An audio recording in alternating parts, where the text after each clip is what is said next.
Anybody home? Come on out, everybody! It's time to play!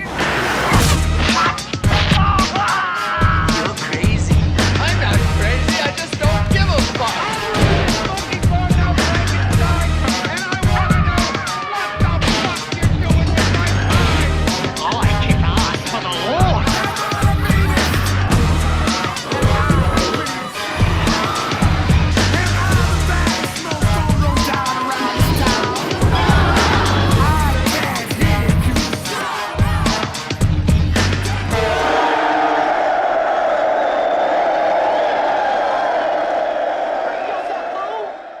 What's up, you psychotics, and welcome back to the Lucid Nightmare.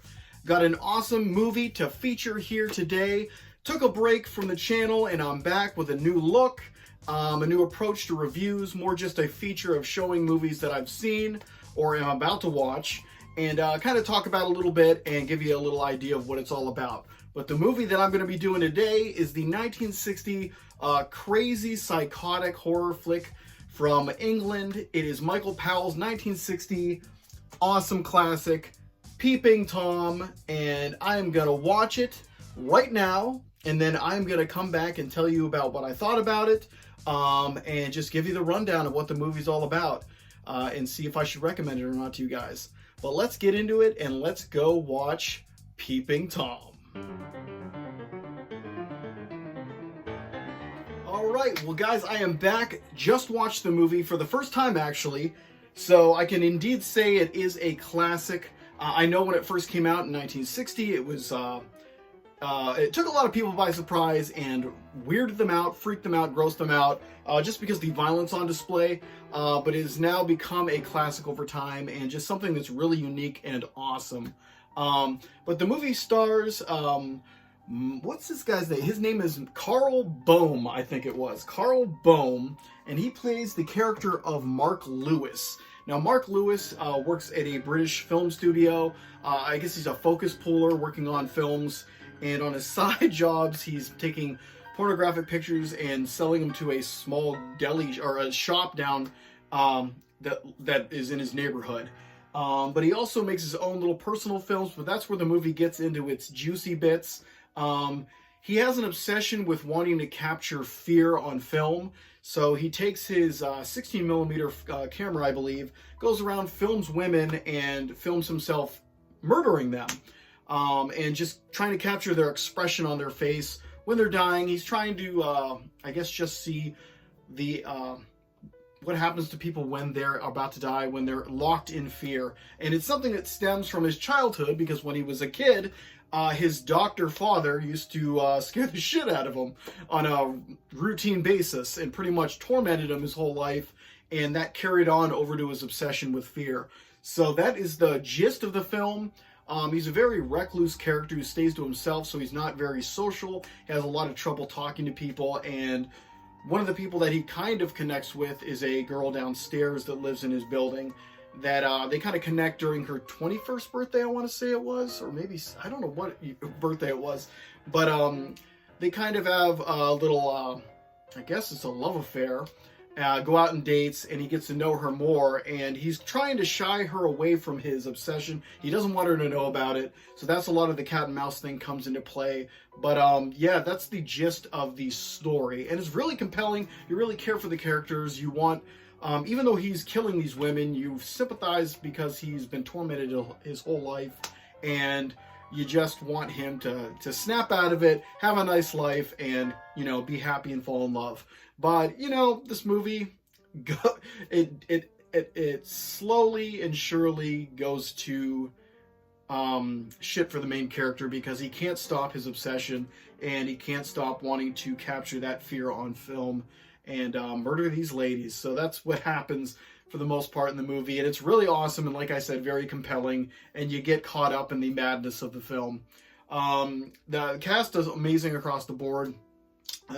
The film in general, the look of it, the cinematography, very, very vibrant in parts. There's a lot of harsh lighting, especially in like the dark room scenes where he's developing the film, and just a lot of creative ways in which to portray his madness.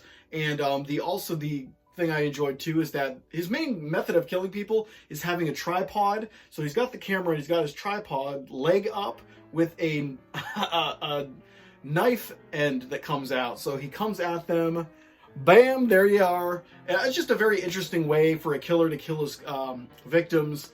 And it's crazy that it was so inventive for being such an early iteration of the horror kind of, I don't want to say slasher, but it's a kind of psychological horror, if you will. And it was very brilliant for being one of the first ones to kind of bring that to the forefront, at least in that film frame kind of idea. But really awesome stuff, and just something that I'm really glad I picked up the Criterion Edition, and I definitely recommend this movie to anyone that is kind of into these specific kind of horror films where it kind of delves into the psychology of the killer, and both shows the horrific sides of him and the more tender kind of sympathetic sides of the main character that's on display. So definitely recommend it. Awesome stuff. Pick up the Criterion release like I did. I'm glad it's in the collection and absolutely thrilled of watching this one. And I wanted to talk about it sooner, but to be honest, I've been in a funk lately with the channel and just with life. Life is great in general, but just getting out of the snow. I'm in Erie, Pennsylvania, so it's been one hell of a nightmarish winter. We're finally out of it, but it was hell to get through, especially because I work out in the elements. But I'm back, got a new intro as you saw in this video, and that's going to be the new intro going forth. And I'm still going to be doing the collection videos as well, because I got a whole bunch of stuff down here I need to show off. That has never stopped. I've always been buying stuff.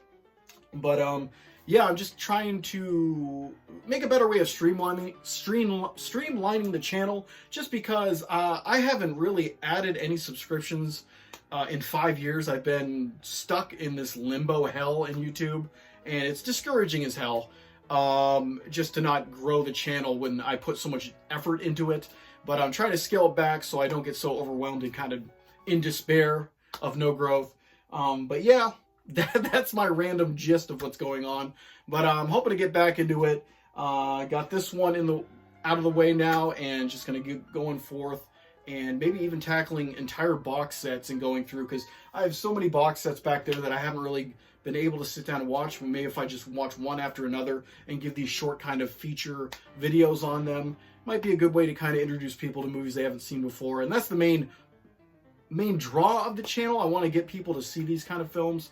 So hopefully that'll work. But that's it for me. So hope you enjoyed that video, and I hope you like what I'm doing here. If you do, like and subscribe, and leave a comment below, because I love hearing from you guys. But until then, I will see you with the next Lucid Nightmare. See ya!